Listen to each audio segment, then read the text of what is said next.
Hey, I want to. I had this strong urge to talk about. I was watching another one of those episodes from We're All Insane. It's a woman, young woman. She's talking about her ex-partner, how she was dating a pedophile, or she was in a relationship with a pedophile, and she's talking about that. And that made me feel this urge to share some of the things that have been in my life or happened or experiences, situations that I think they're odd. And then as I was thinking about hitting record, talking about it, I was like, okay, I'm really charged. There's something like, why do I want to do this? So I want to talk about that first. I want to try to figure out what I'm feeling, and then let's see if I end up posting this or not. So I think some of the reason why I wanted to talk about it, it's because it sells. It feels, I don't know how to feel about that. Maybe I feel ashamed, but the worse the better. The more you're, I don't know, what's the expose. It's not, there's a good word for it in Norwegian. Like the more raw and the more, it's like prostitution in a way. The more you give of yourself, of what's really yours, the better. Gets you an audience, gets you clicks, likes, views, whatever. It's a revenue stream, like it's income possibility. So I think, I mean, I know that that's present, that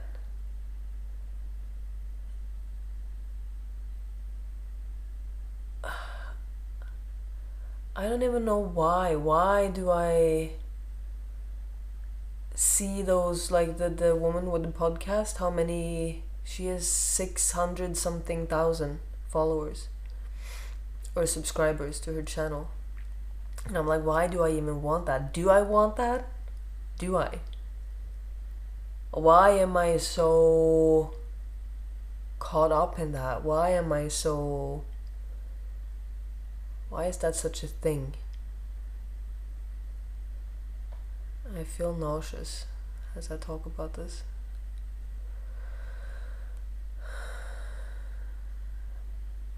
I really don't know. Like, I really don't know the answer to that. Maybe it's a perceived sense of validation or acknowledgement, or maybe I think it will make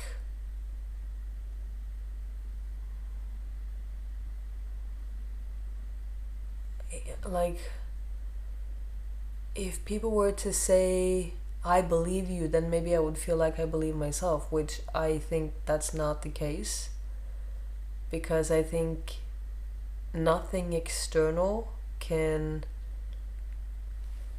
soothe this these are feelings I have inside of I'm questioning, I'm doubting, this is all my dynamic inside.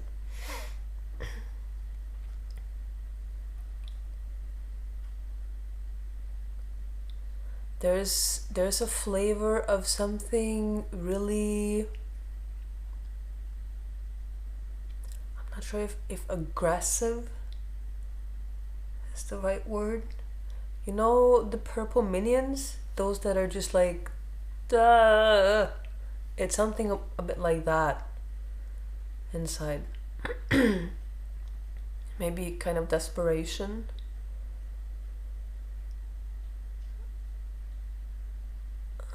maybe there's a need to get it out, a need to like see, like look at what happened. Like maybe, well, guessing here, I feel like that there is a need for witnesses, you know?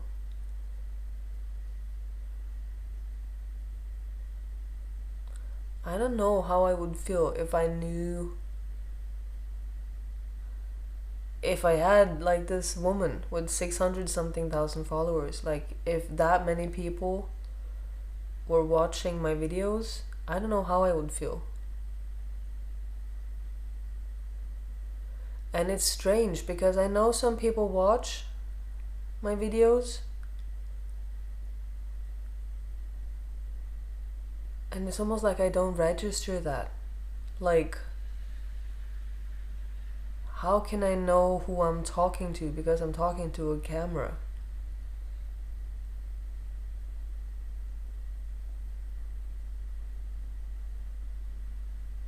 So I think maybe the feeling I have the most when I'm sitting here is probably the one I had at home with my family. Of I am trying to be seen, I'm trying to connect, I'm trying to tell into an empty ether. No one cares. No one has time. People have their lives, which will be my mom's saying all the time why she didn't sit down with me and really talk, because she had a life to live. She couldn't just sit down and talk about how we were talking with each other all the time.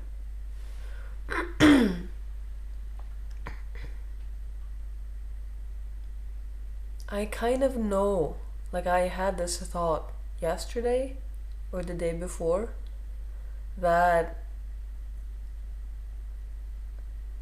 because sometimes I'm afraid of just being in my own echo chamber, and to some degree I think I am.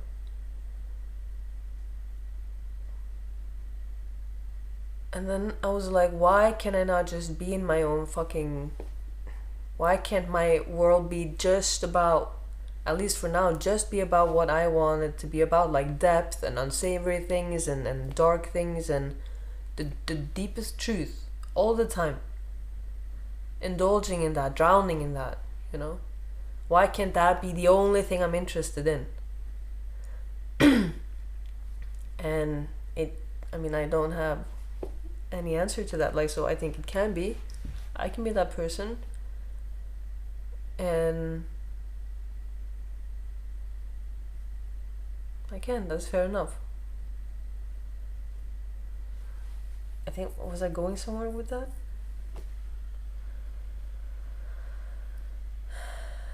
I think I was thinking that because I have this thought all the time that who cares? Who cares about listening to me? Who cares? Why is it so important to me that someone cares? Like, this is coming from somewhere I'm not really aware of, actually. Because most of the time I am doing this for, it's a combination. I'm doing it for myself. I'm doing it because it helps myself, but I'm also doing it because this is true. This is life. This sharing who I am and my thoughts and my process and my feelings and things I discover and uncover, and laying out where I'm walking as I'm walking. You're stumbling in the dark with me. I am figuring out as I go. I am learning as I go. I don't have the answers. I'm finding one answer at a time, and I'm changing answers. It's no final destination. So I'm just here trying to figure out life.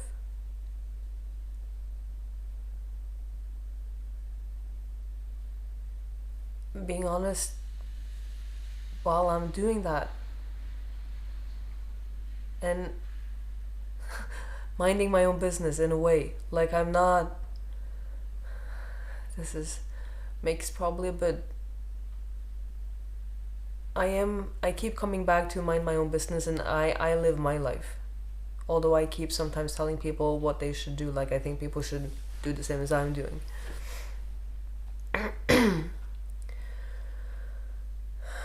So I think that's some of where I'm coming from. And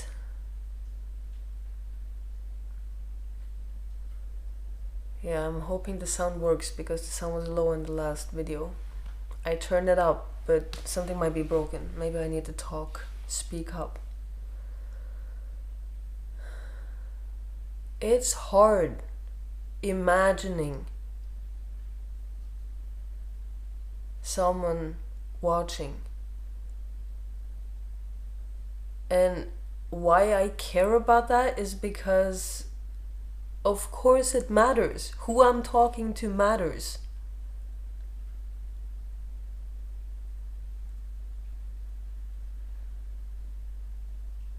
If a person was sitting across me, I would have my eyes in them. I would watch them as I'm talking.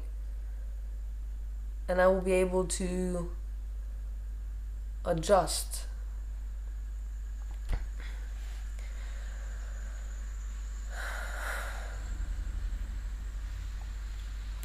Maybe I want to shock people as well, actually. Maybe that's part of... There's a flavor of... People don't understand. And it's also partly... I think I've talked about my journey in such a way that many things are not clear. Because I think I haven't been clear. Because I couldn't be. Because I wasn't. So it's like a lot of my inner process, my inner life, like figuring out things inside. Most people probably don't even get what I'm doing. Or the value of what I'm doing. Which in my eyes, what I'm doing is a gift. It's really, really a gift. Most people are not sharing. It takes real strength, actually it takes real strength to be able to hold myself in such a way that I can put my current experience on display. Not knowing. It's not, I've said this 1,000 times, I'm not sharing after the fact, looking back, being in a I figured it out place. I'm sharing as I am figuring it out, which means I'm very open and vulnerable in a way, which is why I'm saying it takes a lot of strength to do that. I like that about myself. I love that I have that strength. So I'm going to share some things. I'm getting to the point, the second point. Sharing some things. Because when I was listening to this, I don't even know her name, the young woman who was in a relationship with a pedophile. So many things she accepted that was not okay. Like you can see she's coming from abuse based on how she responds. And I think I've seen multiple times like abusers, like child molesters, they're asked to walk walk into a shopping mall and pick out the kid they would have targeted, and they all pick out the same kid. It's some spidey senses with that. How you can pick out like the weakest one. And when you're the weakest one, you have different ways of reacting. So I feel like I'm about to put on display like sickness in a way in myself. Like I can't have people be like I can't have people be like, oh yeah, you're really unhealthy. Yeah, don't tell me. Like don't tell me. That's the whole point. That's what I'm putting on the table. Don't need you to tell me that. I'm putting the unhealthy in front of me to become more aware. To really like see it myself, like really, really deeply. To get it with my feelings, I guess. So when I was a kid, my mom always told me I was such a boring baby because I never cried. It's just quiet. I could wake up in my crib or in my bed and for hours just entertain myself. Which this is odd. To me this is odd. First of all, my mom thinking I'm so boring because I have no needs and I never cry. That's one thing. But also never crying. And I did a trauma recovery or a completion process where I went back to when I was in gestation, is that word? I was before I was born, I was in my mom's belly. And I know my mom didn't want to marry my dad. I know my mom was raised by a mom who kept telling her, you'll never get married. Because my mom's brother, he was the golden child, and my mom was impossible, according to everyone. So she grew up with, you'll never get married. And she was closing in on 30. My dad was really into her. This is from what I've been told. So he went all out to get her. And I don't know how long they were together, not long. And then she got pregnant. And this is a mix of what I felt in that completion process, in that memory, and what my mom have told. I think she had to decide upon marrying my dad when she figured out that I was pregnant. So I was kind of like, I sealed her death in a way, or her death sentence. It's not very dramatic, but I think that was like the weight of it. And she has told me that to manage to stay in the relationship, she knew she needed to have kids. She knew she needed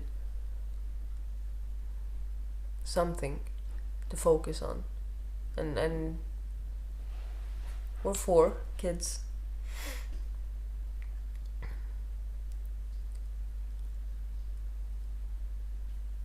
And I'm based on that memory. I knew from that point on I was created to be that kind of distraction for my mom, some kind of at her service kind of thing.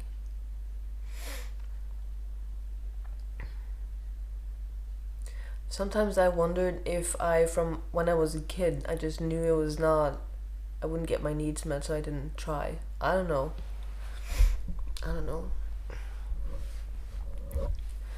I remember, I don't know how I remember this.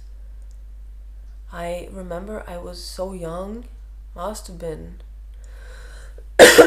4, maybe. I was in the bath with my younger sister, and I was reenacting sex actually with her.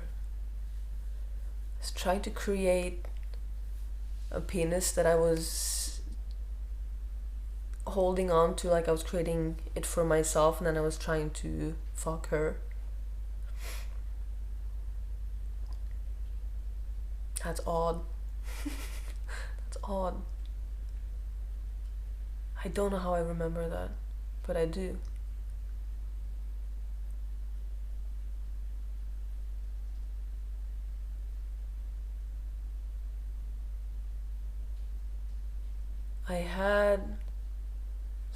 When I was in 1st grade, so I was 8, I was playing I think in the parking lot at the childcare thing after school, and an older guy, like probably late 50s, early 60s,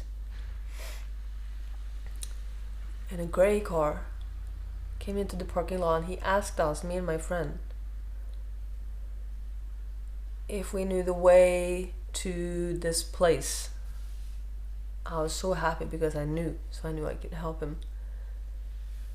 And we tried to explain, and then he was like, oh, but maybe one of you could get in the car and show me. And my friend pulled me aside, and she's like, we're not going into a stranger's car.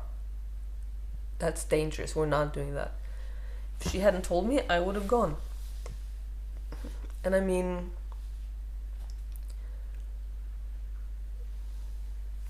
looking back, what the fuck? like what the fuck?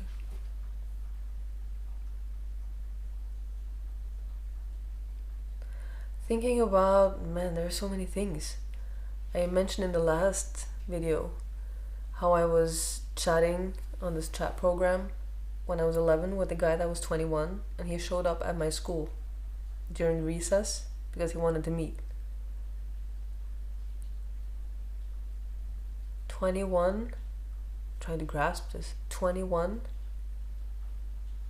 and 11. Like sometimes I can see someone who is like 18, so that would be 20 years younger than me, and I can be like, he's attractive. And then I can be like, oh, what? He is too young. Like I get this reaction about my own reaction. So I don't know if that's okay or not okay.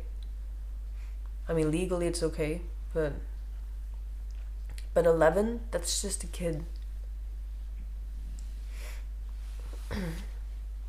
I remember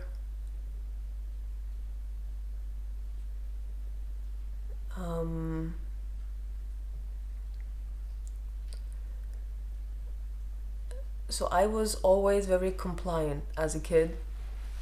A good girl, really. So good. Prize to me. My youngest sister, or my younger sister, not the youngest one, she was putting up a fight. I don't know why we were so different. She would cry all the time. Not cry as I'm crying, like screaming crying, like refusal crying, digging heels in, that kind of crying. I don't know how many times I've seen my mom when we were 1st, 2nd, 3rd, 4th grade. She didn't want to go to school, or I don't know what, she didn't want something, and crying, bawling, screaming, and my mom carrying her, forcing her clothes on, forcing her into the car and driving her to school. That's just, I'm like kind of expecting people to be like, yeah, that happened in my family as well. I don't think that's normal. Like, if I would not do that if I had kids. If they don't want to do something, they don't want to do something. Then I would be like, why do you not want to do it? Can we figure out something else then? Like, don't force them.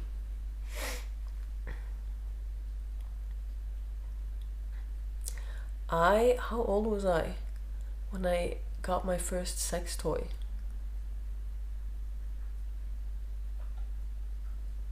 I think I was 14.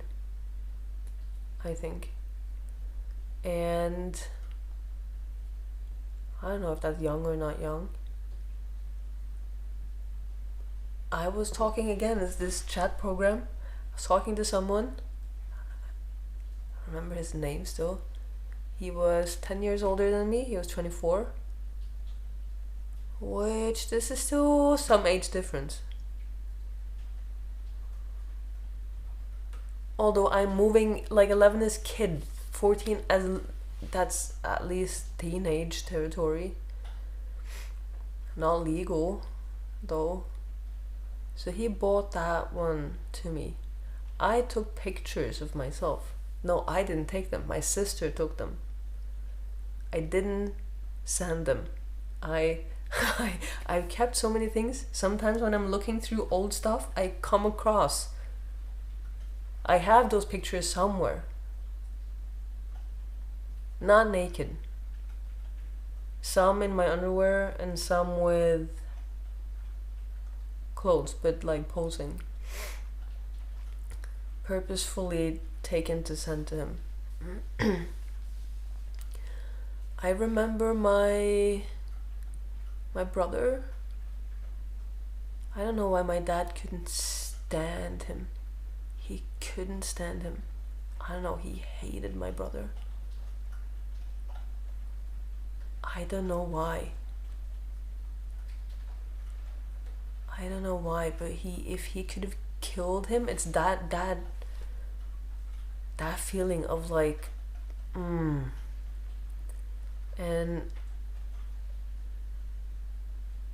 I remember them arguing. My dad would always say that my brother was always trying to win, which I think that's a weird phrase, because I think a kid doesn't want to win. If a kid wants to win, then something's been going wrong beforehand, if that's how they operate. Like, I was listening to another story yesterday, of course, on this We're All Insane, and her story was just awful bad. And she said she lied a lot. So she was like, I don't blame people for not believing me, because I lied. And she said that's purely a result of my trauma. That's a way of surviving for me. So I'm imagining same, if my brother was really that argumentative and out to win, as my dad would say, I see it as that kind of reaction. But for me, I only remember altercations and fighting, and my dad running after my brother. We had like a hallway, living room, kitchen. They would run after each other until my dad would catch my brother and forcefully hold him down, sit on him, and my brother would be crying, and my dad would just strain him. It was awful. That was really horrible. If I ask my brother about that now, if he remembers, he doesn't remember. Last time we spoke about it, he said, I think I suppressed that. Sure, I think so. think so too. I remember, so my dad had it really in for my brother for some reason. And my mom had it really in for, well, me, but I just tried to be whatever she wanted me to be, which never worked, of course, but I tried. So it was not the same kind of loudness around me as with my younger sister. So I remember, I think, multiple occasions, my sister being, her bedroom was in the basement. She was being pulled by her hair up the stairs. And I mean, I understand that my mom lost it. I get it. I mean, I think if I try to put myself in my mom's position, she must have been out of her wits. It's like, I've no understanding of what I'm doing wrong. I can't make this kid stop. None of them. I don't know what to do. They're driving me crazy. I'm like triggering her old wounds of probably being, I'm guessing here, but probably like, because she said this and my sister had, and my mom had my sister had a huge blowout in my dad's birthday party when we were adults once, and my mom said, I can never make anything right. I can never get it right. Which is exactly how she made me feel. But must have been how she felt. So I can understand that she was living with someone she didn't want to live with. She was having sex with someone probably she didn't want to have sex with. So pretty shitty. Pretty shitty circumstances to live in. That must be so awful. Just that part in and of itself. Like if she didn't want to be married to him, didn't like him in that way, and then he was so, like, he wanted her so much, like, that's really a creepy feeling. And then him wanting to have sex with her, and then yeah. When I told her that I had memories of being abused by him, she went into some kind of shock, I think. She said she asked more questions than she ever asked in her whole life. But one of the things she said was something about my dad. He was always had a very strange sex life, or his preferences. It was something was weird about it. I should have asked. I don't know, I don't remember if I asked if she didn't want to tell, or if I was not in the right mind space to ask. I don't remember. I remember one. I think this was my brother, or maybe it was my sister, or maybe it was both. I think when we were driving from,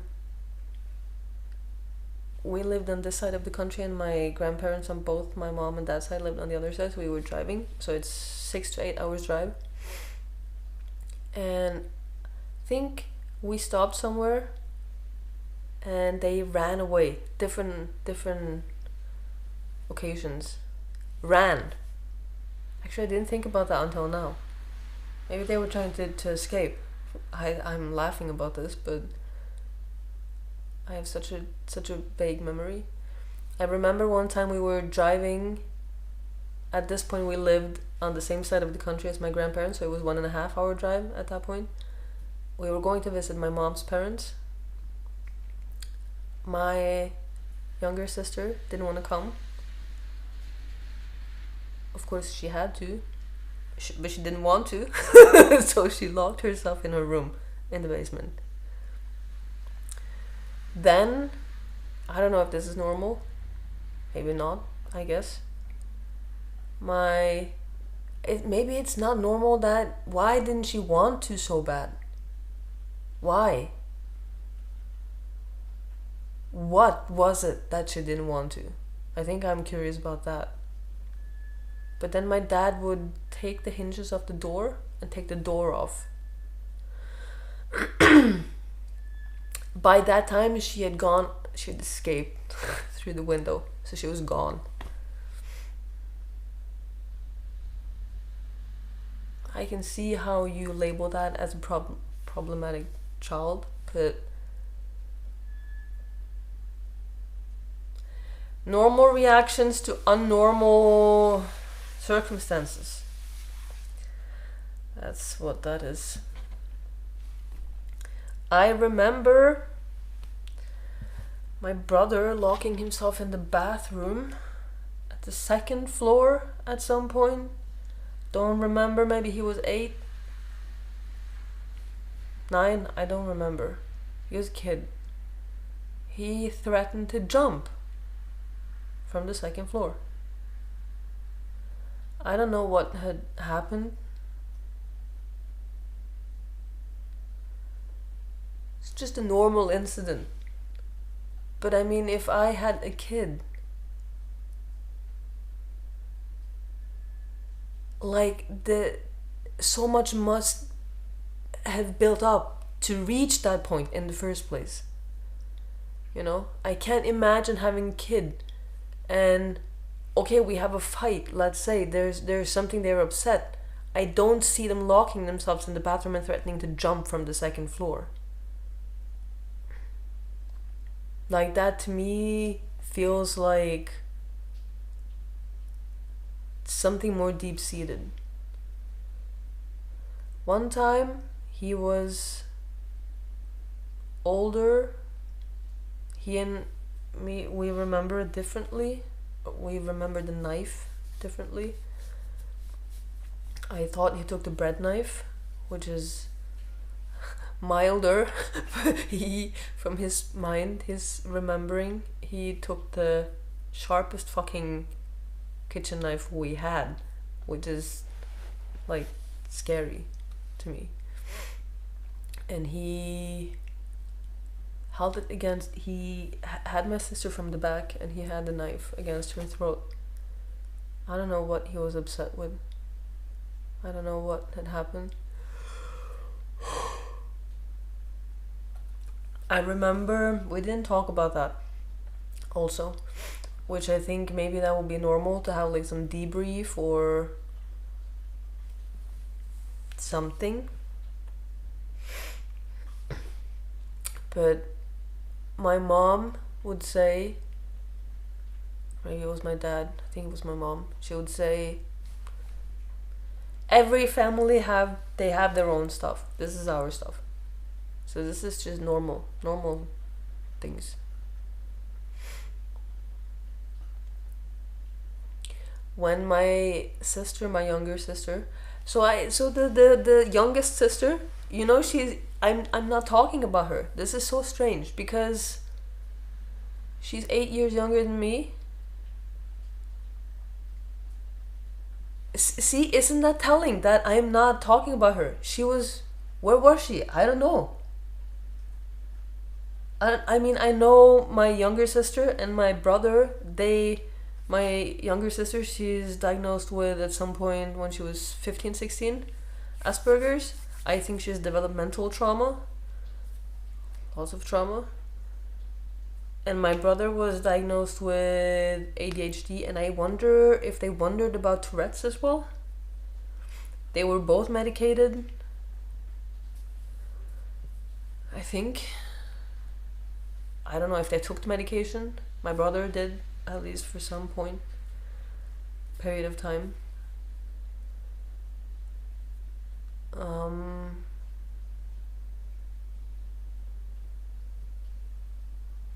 Yeah, so my youngest sister, she's just not, I don't know where she was. Um, when my younger sister, the one next to me in age, when she was, I don't know, we were allowed to meet guys that we were chatting with on this chat program. The only rule, which was a good rule, that they should come say hi to my parents before we went with them, so my parents knew who they were. I don't know why, but my sister, I think she was 15, 14, 15, and she was seeing guys and they were picking her up with a car. So I don't know if that's, I don't know, they could have been 18, so it's just 3 years. But this is strange behavior from my dad. He would, my mom might have said hello to them, to the guys, and my dad, he would spy on them through the window when they were leaving, and he would get their license plate, the number, and you could send the license plate number to this number through text, and then you would get the information on the guy who owned the car or registered the car. And he would do that, and he would do it in such a way so weird, that what he was doing.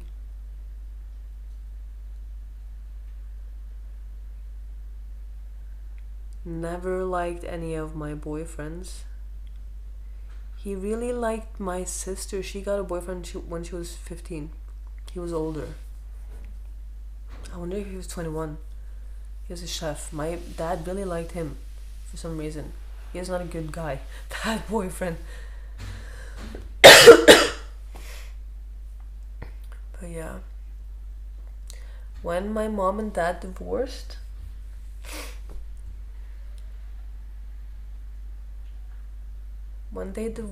and my dad got his own house, and he was so proud of this house,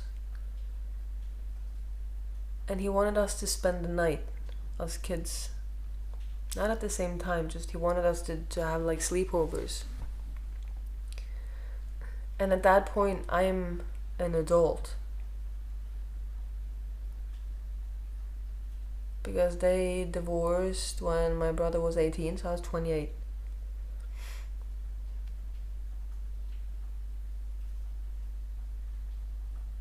Must have been just before I stopped coming home. Those few years before. So I never, this was really difficult for me. I couldn't stay at his house. I couldn't sleep there. I couldn't.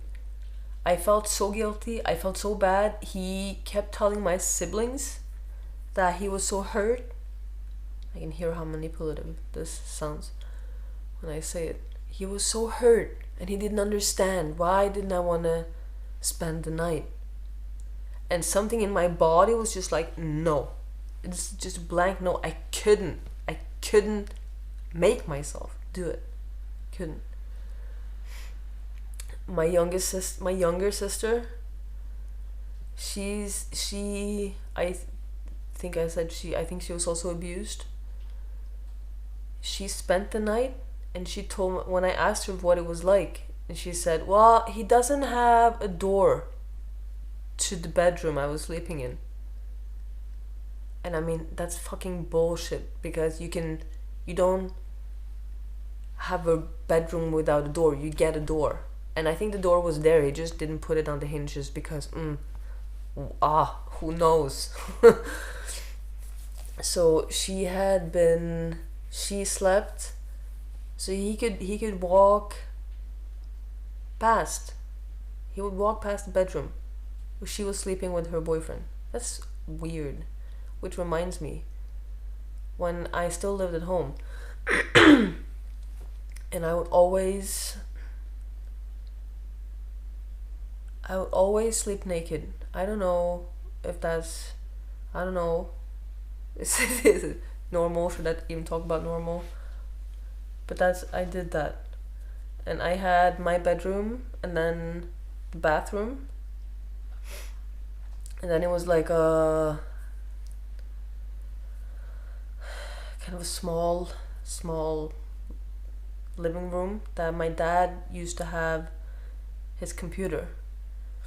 And his desk was faced the bedroom and my bedroom and the bathroom. So he would always be the first one up. I'm starting to feel really uncomfortable now. He would be the first one up, I would be the second one up. So I would always walk naked from my bedroom to the bathroom. No keys. I don't know where my brother got the key from. Maybe we stopped having keys after that. I don't know. He must have gotten a key somewhere because I can never remember us having keys to any rooms. Not until we were adults.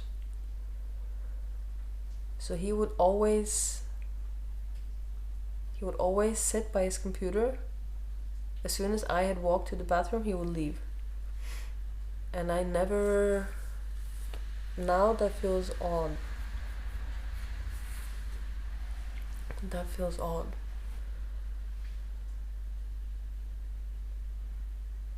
I don't know why. My brother, when he got into his teenage years, he started covering up when he was walking from his bedroom to the bathroom. And he was teased by my dad.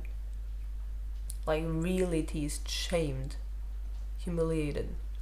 For what reason? I don't know. I can guess, and I don't know if this is recollection or if I'm just guessing, that my dad was teasing my brother about having an erection when he was waking up, and that was why he needed to cover. Which is just, I don't know why you would shame that. I don't know why he would have a problem with that.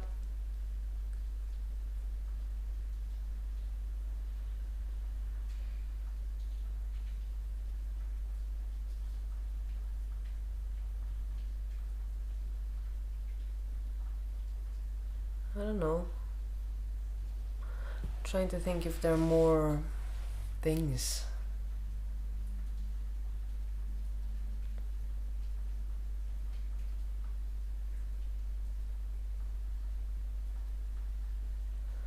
I mean, I think it's normal. I remember, I think both me and my younger sister, we were showing private parts to people, our neighbors, stuff like that.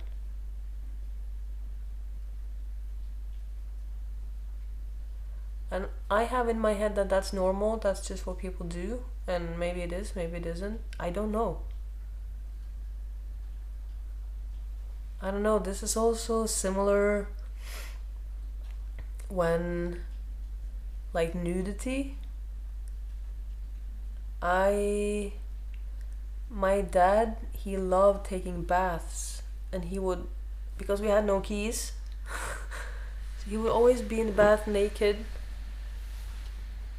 and we would walk in on him, and that was just normal. My mom, again, we didn't have keys, and for a long time we had a toilet downstairs, but we only had one bathroom. So she was in the shower, she was naked, someone would come in, we were sharing the bathroom. So nakedness was fairly normal until at some point my dad started locking the door when he was in the bath.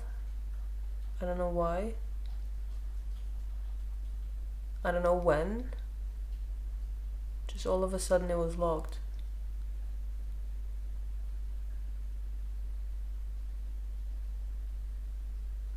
it's weird thinking like I think the culture here is different because sometimes if I talk to foreigners and they go to the gym and then they're in the locker room and they're like, whoa, whoa, whoa, everyone's just naked. And they're sharing a shower and everything. And I think they're used to showering at home. But I mean, I'm used to.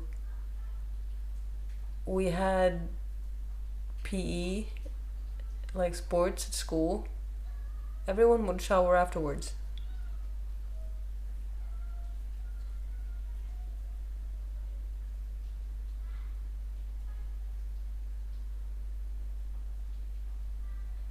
Yeah. I'm thinking I'm thinking now about some of the behaviors and patterns I've had in relation to sex.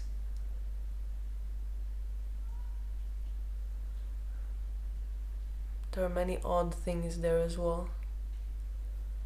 But I'm not not up for that. I don't know if I want to share that. Not now at least. I think I'm done. I think I'm done talked. I think I'm going to go be sick. Continue being sick.